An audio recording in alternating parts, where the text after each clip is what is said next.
Police আর ঝাঁপি বোম্বারাকে ধরলে police জিজ্ঞাসা করে যে কার কথাতে ঝাঁপির এত বড় ক্ষতি করার চেষ্টা করেছিলি। তখনই বোম্বারা বলে ওঠে, এই সব কিছুর জন্য রনিতাই দায়ী। রনিতার কথা মতোই আমি এই সব কিছু করেছি। এরপরে দেখা যায় যে রনিতকে পুলিশের হাতে তুলে দেয় ঝাঁপি। হ্যাঁ বন্ধুরা, এমনটাই দেখা যাবে। বিস্তারিত জানতে ভিডিওটি না টেনে সম্পূর্ণ দেখতে থাকুন। গল্পের শুরুতেই দেখা যাবে ঝাঁপি আর দীপ যখন ঘরে এসে চুন্নিকে পায় না, ঝাঁপি একেবারে ভেঙে পড়ে আর বারবার একই কথা বলে, আমার জন্য চুন্নির ক্ষতি হতে চলেছে।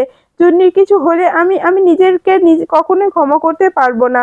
পিসিমণি, এখন কি করব? তখনই ময়ূরক্ষী বলে ওঠে, চিন্তা করিস না, চুন্নি ঠিক হয়ে চুন্নির কিছু হতে পারে না, আমরা চুন্নিকে কিছুই হতে দেব না। এরপরেই ঝাঁপি বলে ওঠে, তাহলে এবার কি করব? তখনই দেখা যায় সোহম বলে ওঠে যে আমি একটা ট্যাক্স পেয়েছি, কোথায় যাচ্ছে আমি সেটা বলতে পারবো। তখনই দীপ সোহমকে চেপে ধরে আর বলে, তুই কি করে জানলি? তুই কিসের ভিত্তিতে জানলি যে চুন্নিকে কোন দিকে নিয়ে যাচ্ছে? তখনই সোম বলে ওঠে যে আসলে আমি চুন্নির ফোনে টেক্সট করে রেখেছিলাম যে ও কখন কোথায় যাচ্ছে, কি করছে, কার সঙ্গে দেখা করছে, সবকিছু দেখার জন্য। এই কথাটি শুনতেই দীপ খুব রেগে যায় আর বলে, কি বলছিস তুই? এসব এসব কেন করেছিলি? তখনই দেখা যায় যে ঝাঁপি বলে ওঠে, হ্যাঁ হ্যাঁ সোম, তুই এইটা কেন করেছিলি? এই কাজটা তো একদম ভালো না, এটা কেন করলি? তখনই দেখা যায় যে কাসাইও খুব রেগে যায় আর বলে, সোম, আমরা একদম তোর কাছ থেকে এরকমটা আশা করিনি। তখন দীপ বলে, সোম, কথা বলছিস না কেন? কথা বল, কেন করেছিস এই সব কিছু? তখনই দেখা যায় সোম বলে ওঠে যে আসলে আমি চুন্নিকে ভালোবাসি, কিন্তু চুন্নি আমাকে ভালোবাসে না। আমি চুন্নিকে মেসেজ দিলে মেসেজের রিপ্লাই দেয় না, ওর সঙ্গে কথা বলতে চাইলে ও কথা বলে না। আমি ভেবেছি হয়তো অন্য কারোর সঙ্গে ও রিলেশনে আছে, এই কারণেই ওকে আমি ট্যাক্স করে রেখেছি যে ও কার সঙ্গে রিলেশনে আছে সেটা দেখার জন্য। তখন এই কথাটি শুনতেই দীপ আরো রেগে যায়, বলে, তোকে আমি ক্ষমা করব না। তুই এরকম একটা কাজ কেন করলি? একজন একজন মেয়ের বিরুদ্ধে গিয়ে এরকম কাজ করা একদম উচিত হয়নি। তখনই ঝাঁপি বলে, যা হবার হয়ে গেছে, কিন্তু আমাদেরকে তো এখন এখন চুন্নিকে বাঁচাতে হবে। চুন্নিকে কোথায় নিয়ে যাচ্ছে আমাদেরকে তাড়াতাড়ি যেতে হবে। এরপরে দেখা যায় যে রাস্তায় চুন্নির মাথায় বন্দুক ধরে রাখে মুম্বাই আর বলে যে আমি যে যে বলবো সেটাই করতে হবে, আমাকে ধরা এতটাই সহজ কিছুতেই না। এরপরেই দেখা যায় চুন্নি মনে মনে বলতে থাকে, আমি জানি জানি যে কাসাই আর ঝাঁপি আসবে আমাকে বাঁচাতে, আর দাদা ভাইও আসবে, আমি জানি আমাকে কোনো ক্ষতি হতে দেবে না ওরা। এরপরে সেই ভরসায় চুনি বসে থাকে। এরপরে দেখা যায় অন্যদিকে ঝাঁপি অফিসারকে বলে যে আমাদেরকে যে করেই হোক বাঁচাতে হবে চুন্নিকে, ম্যাডাম আপনি কিছু একটা করুন। তখনই দেখা যায় পুলিশ অফিসার ম্যাডামটি বলে ওঠে, হ্যাঁ ঠিক বলেছে ঝাঁপি, আমি তো চুন্নিকে বাঁচাবই, চুন্নির কিছু হতে দেব না, চলো আমরা তাড়াতাড়ি চুন্নির খোঁজে চলে যাই। তখনই ঝাঁপি বলে, হ্যাঁ ম্যাডাম, সময় নষ্ট না করে আমাদেরকে চুন্নিকে খুঁজে বের করতে হবে।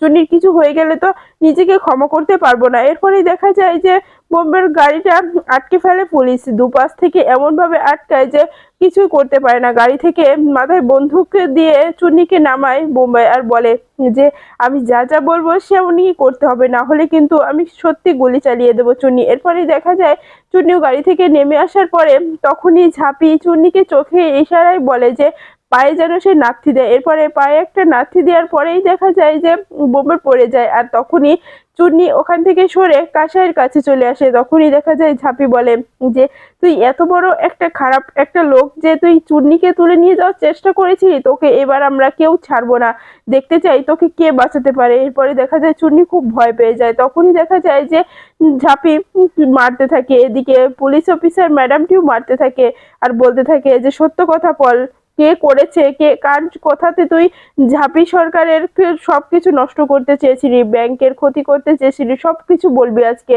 তখনই দেখা যায় যে বোম্বে বলে ওঠে, আমি এসব কিছু জানি না, আমাকে এসব কিছু জিজ্ঞাসা করবেন না, আমি এসব কিছু করিনি। তখনই দেখা যায় অফিসারের হাতে তুলে দেয় আর বলে যে আপনি কিছু একটা করুন, ওর কাছ থেকে সত্য কথা আদায় করুন। তখনই অফিসার বলে ওঠে যে সত্য কথা বলবি নাকি তুই আমার হাতে মার খাবি বল। তখনই দেখা যায় বোম্বের বলে ওঠে যে আমি সত্যি বলছি, আমি এসব কিচ্ছু জানি না, আমাকে ছেড়ে দিন, আমাকে বিশ্বাস করেন। তখনই দেখা যায় যে অফিসার বলে ওঠে, তোকে বিশ্বাস করব?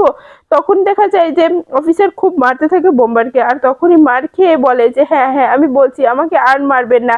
তখনই দেখা যায় যে অফিসার বলে ওঠে, তাহলে সত্য কথাটা বলে দে। তখনই দেখা যায় যে বোম্বার বলে ওঠে, এই সব কথা আমি রনিতদার কথাই করেছি, রনিতদাই আমাকে বলেছিল যে ঝাঁপিদির সবকিছু ক্ষতি করতে, তার ব্যাংক বানানোর স্বপ্ন ধুলোস্যাৎ করে দিতে। এই জন্যই আমি ওই ঝাঁপি দিদির ক্লায়েন্টদের বাড়িতে গিয়ে এইরকম ঝামেলা করে এসেছিলাম। এই সব কিছু লাইভ চলছিল, সেই লাইভে আবার দেখছিল ইনকা আর রনিত। ইনকা ফোনে এই লাইভটা দেখে খুব ঘাবড়ে যায়, আর রনিত বলে, ইনকা দেখতে পাচ্ছ কি করছে, আমি এখন কি করব, আমি তো ধরা পড়ে গেলাম। এই এই বোম্বে সব কিছু বলে দিল, এভাবে সব কিছু ডুবে গেল, এত আশা করে আমরা এই প্ল্যানটা বানিয়েছিলাম, সব কিছু নষ্ট হয়ে গেল, এখন কি করে আমি সব কিছু ঠিক করব, কিছুই তো মাথাতে আসছে না, আমি এখন কি দিয়ে কি করবো, আমার মাথায় কাজ করছে না। অন্যদিকে দেখা যায় যে দীপ বলে যে, বোম্বার এত সাহস, তুই এই কাজটা করার আগে তুই ভাববি না যে তোর পরে কি হতে পারে। এরপরে অন্যদিকে দেখা যায় যে রনিত বলে, আমি এখন কি করব, আমি তো ঝাঁপিদের হাতে ধরা পড়ে যাচ্ছি, ঝাঁপি তো আমাকে ছাড়বে না। এরপরে দেখা যায় ঝাঁপিও মনে মনে ভাবতে থাকে, রনিতকে আমি ছাড়বো না, রনিত এত নিচে নেমে গেছে, আমাকে ক্ষতি করার জন্য এতটাই জঘন্য কাজ করছে যে এর জন্য তাকে এবার শাস্তি পেতেই হবে, তাকে শাস্তি দিতেই হবে, না হলে এর থেকে বড় কিছু করবে, বড় কিছু সর্বনাশ করে ফেলার আগে ওকে শাস্তি দিতেই হবে। এরপরেই দেখা যায় যে ইনকা রনিতকে বলে যে, রনিত এবার কি করবে, এবার তো ফেঁসে গেছো, তোমাকে আমি এতবার করে বলেছি যে দেখো, এভাবে মাথা গরম করে কোনো কাজ করলে পরে সে কাজটা সম্পূর্ণ হয় না, তুমি আমার কথা না শুনেই ঝাঁপির ক্ষতি করার জন্য উঠে পড়ে লেগে গেছো, এখন বোঝো ঠেলা, এই ঠেলাটা খাও তুমি। তখনই দেখা যায় দীপ বলে, দেখো ইনকা, এভাবে আমাকে কথা শোনাবে না, দেখো আমি যা কিছু করছি দুজনের ভালোর জন্যই তো করছি, এখন কি করব সেটা বলো। তখন ইনকা বলে, এখান থেকে পালাতে হবে। তখনই রনিত বলে, আমি এখান থেকে পালাতে গেলেও ধরা পড়ে যাব। তখনই দেখা যায় যে ইনকা বলে ওঠে, তাহলে কি করতে চাচ্ছ তুমি, তুমি যাই করতে চাও না কেন, তুমি এবার ধরা পড়ে যাবে, তুমি ওই ঝাঁপের হাত থেকে বাঁচতে পারবে না। তখনই রনিত বলে, যাই হোক কিছু করতে হবে। তখনই দেখা যায় যে ইনকা বলে ওঠে যে, রনিত একটাই সুযোগ আছে, তুমি তোমার মাকে ব্যবহার করে এই সব কিছু ঠিক করতে পারো, কারণ ঝাঁপি তোমার মাকে খুব বিশ্বাস করে, তোমার মায়ের কথা খুব রাখে, তোমার মাকে দিয়েই তোমার এই কাজটা করাতে হবে, তোমাকে তাহলে অ্যারেস্ট করতে আসবে না। তখনই সেখানে রনিতের মা চলে আসে আর বলে, আমাকে নিয়ে কি কথা হচ্ছে, আর এই মেয়ে, তোমাকে না বলেছি এই বাড়িতে তুমি আসবে না, আমার ছেলের মাথা খাবে না, তুমি আবারও নির্লজ্জর মতো আমার ছেলের সাথে এই বাড়িতে চলে এসেছো। তখনই দেখা যায় রনিত চমকে যায়, বলে, মা তুমি এভাবে কথা বলছো কেন, এভাবে রাগ করে কথা বলো না মা। তখনই রনিতের মা বলে যে, যা করছি বেশ করেছি, তুই তুই কি বলতে চাচ্ছিস। তখনই দেখা যায় যে রনিত বলে ওঠে, মা তুমি জানো না, তোমার ঝাঁপি আমাকে পুলিশ দিয়ে অ্যারেস্ট করাতে আছে, মা তুমি জানো, যাই হোক ঝাঁপি সবকিছুতে আমাকেই দোষ দেয়। এরপরে ইনকাও বলে, হ্যাঁ আন্টি, ঝাঁপি আসলে রনিতকে পুলিশের হাতে তুলে দেওয়ার জন্য পুলিশ অফিসারকে নিয়ে এখানে আছে রনিতকে তুলে নেওয়ার জন্য, আপনি কিছু একটা করুন। তখনই দেখা যায় রনিতের মা বলে ওঠে, তোমার কাছ থেকে জ্ঞান নিতে হবে না আমাকে, তুমি এখান থেকে চলে যাও তো, তুমি এসে আমার ছেলেটাকে নষ্ট করে দিয়েছো, তোমার কারণেই আমার ছেলেটা এতটা বিগড়ে গেছে, তুমি আসলেই খুব অপয়া, অলক্ষী, এই জন্যই তোমাকে কখনোই সুখ হবে না, তুমি একটা কথা মনে রেখো, তুমি এখান থেকে চলে যাও, তুমি আর কখনো আমার ছেলের আশেপাশে ঘুরঘুর করবে না, তাহলে কিন্তু খুব খারাপ হয়ে যাবে। রনিত, তুই কিন্তু খবরদার বলে দিচ্ছি, ওই মেয়েটার সঙ্গে কোনো যোগাযোগ করবি না, ওই মেয়েটার জন্যই তুই বিপদে পড়ছিস। আর তুই তুই ঝাঁপিকে দোষ দিচ্ছিস, ঝাঁপির তো কোনো দোষ নেই,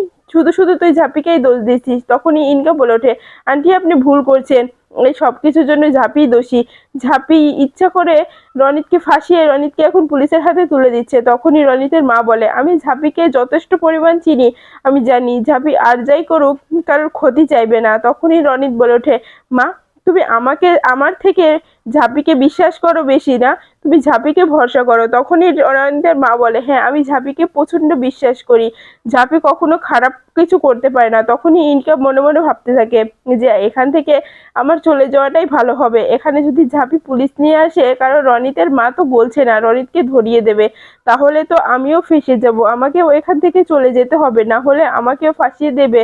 তখনই রনিতের মা বলে, কি হলো তুমি এখান থেকে এখনো যাওনি, এখানে দাঁড়িয়ে আছো কেন, যাও এখান থেকে, তুমি আর কখনো আমার বাড়ির আশেপাশে আসবে না, আমার ছেলের আশেপাশেও ঘোরাঘুরি করবে না, তাহলে সত্যি বলছি ঝাঁপিকে বলে এমন মার খাওয়াবো তখন বুঝবে যে এখানে আসার কি পরিস্থিতি হয় তোমার। তখনই দেখা যায় ইনকা বলে, থাক থাক আর কথা শোনাতে হবে না, চলে যাচ্ছি তো, এত অপমান করার কি দরকার। তখনই রনিত বলে, ইনকা তুমি রাগ করে যেও না, মার মাথাটা ঠিক নেই তো আসলে সেই জন্য। তখনই দেখা যায় রনির চোখের ইশারায় ইনকাকে চলে যেতে পারে। তখন ইনকা মনে মনে বলতে থাকে, হ্যাঁ আমি তো যাব, অবশ্যই চলে যাব, নিজেকে বাঁচাতে গেলে এখন এখান থেকে চলে যাওয়াটাই ভালো হবে।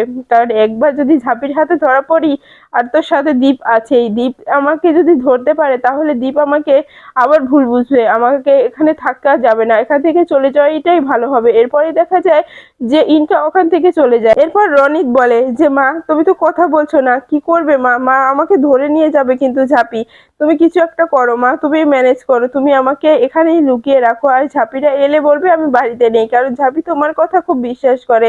তখনই দেখা যায় রনিতের মা বলে ওঠে, রনিত তুই আমাকে মিথ্যা কথা বলতে বলছিস, তাও আবার ঝাঁপির কাছে? আমি কখনোই ঝাঁপির কাছে মিথ্যা কথা বলবো না, কারণ ও বাড়ির সবাই আমার খুব আপনজন, ওরাও আমাকে খুব আপন ভাবে, তাই আমি এই কাজটা করতে পারবো না। তখনই রনিত বলে যে মা তুমি কি বলছো বলো তো, তোমার আপন বলতে শুধু আমি, আর আমার আপন বলতে শুধু তুমি, আর ও বাড়ির কেউই তোমাকে আপন ভাবে না, কথা শোনাতে কেউই তো তোমাকে বাকি রাখে না, আর তুমি এখন ওদের সবাইকে আপন ভাবছো? মা সত্যি ওরা তোমার আপন না, তুমি বিশ্বাস করো, তুমি আমার কথা শোনো মা, তুমি যখনই ঝাঁপিয়ে আসবে তখনই বলে দেবে যে আমি বাড়িতে নেই, আমি বাইরে চলে গেছি, তাহলে আমার আর কোনো সমস্যা হবে না।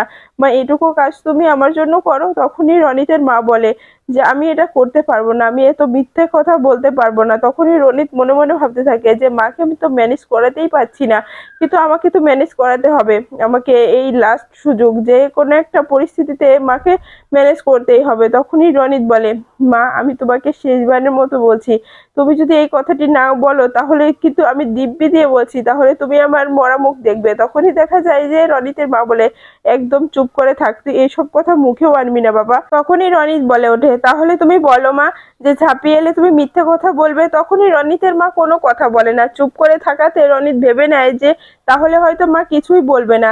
তখনই রনিত মনে মনে বলতে থাকে যে আমি আর এইবার তো বেছে নিই, তারপর আমি ঝাঁপিকে ছাড়বো না, ঝাঁপি আমাকে খুব ক্ষতি করার জন্য এতটা উঠে পড়ে লেগেছে, আমি ঝাঁপির সবকিছু শেষ করে দেব, দ্বীপের সঙ্গে সম্পর্কটা ভেঙে দেব, ওর দ্বীপের বলে এত সবকিছু করছে, আমি সবকিছু শেষ করব। এরপরে অন্যদিকে দেখা যায় যে ঝাঁপি চুন্নিকে জড়িয়ে ধরলে চুন্নি খুব কান্নায় ভেঙে পড়ে। তখনই দেখা যায় যে ম্যাডাম বলে ওঠে ঝাঁপি অনেক ধন্যবাদ, তুমি আর দীপ যদি আমার পাশে না থাকতে তাহলে আমি আজকে এই শয়তানটাকে ধরতে পারতাম না, এই শয়তানটা খুব খারাপ একজন লোক। তখনই দেখা যায় চুন্নি বলে আচ্ছা ঝাঁপি, আমি তো শুধু ওখানে ফুলদানি ফেলেছিলাম, কিন্তু আমি যে এখানে এসেছি সেটা তো তোরা জানতি না, তাহলে এখানে কেন আসলি বল আমাকে, কে তোকে খবর দিল? তখনই দেখা যায় যে ঝাঁপি বলে ওঠে ওই যে ও সোহম খবর দিছে। তখনই দেখা যায় যে চুনি বলে তাহলে এই গন্ডাটার সঙ্গে সোহমদাও ছিল?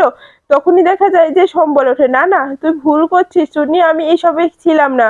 তখনই দেখা যায় যে ঝাঁপি বলে ওঠে না না ও ছিল না রে, ও আসলে একটা ভুল করে ফেলেছে, ও তোর ফোন ট্যাক্স করেছিল তো সেটা দেখেই বুঝে গেছিল যে তোকে এখানে রেখেছে, তাই আমরা ওর সঙ্গে আসলাম। তখনই চুন্নি খুব রেগে যায় আর বলে মানেটা কি, আমার ফোন ট্যাক্স করছিল মানে? তখনই কাসাই বলে ওঠে হ্যাঁ রে, তোকেও ভালোবাসে, এই জন্যই এমনটা করেছে। তখনই চুন্নি কষে চড় মারে সোমকে আর বলে এত বড় সাহস, তোর মতো একজনকে আমি ভালোবাসবো? নিজেকে কি মনে করিস, নিজেকে আয়নায় তোর সামনে কখনো দেখেছিস যে তুই আমার সঙ্গে প্রেম করতে এসেছিস এই সুন্নি সরকারকে? না, আমি কখনোই তোর সঙ্গে প্রেম করতে পারবো না। এরপরেই দেখা যায় সব মনে মনে বলতে থাকে তুমি আমাকে যতই দূরে সরিয়ে দাও না কেন চুন্নি, কিন্তু আমাকে তোমাকে ভালোবাসতেই হবে, আমি তোমাকে ভালোবেসেই যাব। তুমি যতই আমার থেকে দূরে যাওয়ার চেষ্টা করো, কিন্তু আমি তোমার থেকে দূরে যাব না, কারণ আমি তোমাকে সত্যি সত্যি খুব ভালোবেসে ফেলেছি।